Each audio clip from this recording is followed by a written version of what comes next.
My name is Anne, and I am the founder and CEO of Supercharge-lab. I'm excited to share with the folks at SheTransacts about our mission to create a better world by nurturing startups that contribute to a wider ecosystem.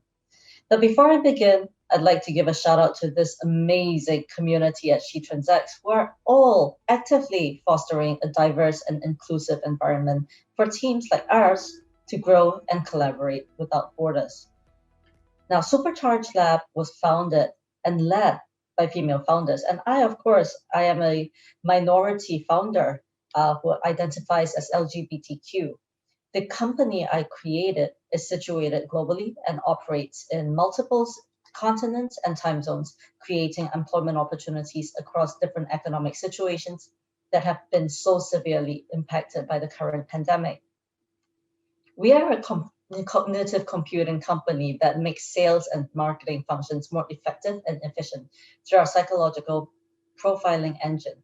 We are here to give time back to society, time that can be better spent on more productive and critical thinking, or even connecting on a more human level. I'm excited to announce that we are launching a crowdfunding campaign with Republic this month in June and are excited to welcome all of you to participate in this investment opportunity.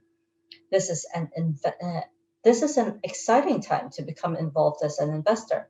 The cognitive computing industry is at its infancy, and we are just starting to see our hockey stick growth. We believe our solutions are innovations that the esteemed community of SheTransacts will see value in. If you are interested in learning more about our company, please visit us at superchargelab.com. We look forward to discussing this investment opportunity with you. And thank you once again for being part of the wonderful community that is SheTransacts.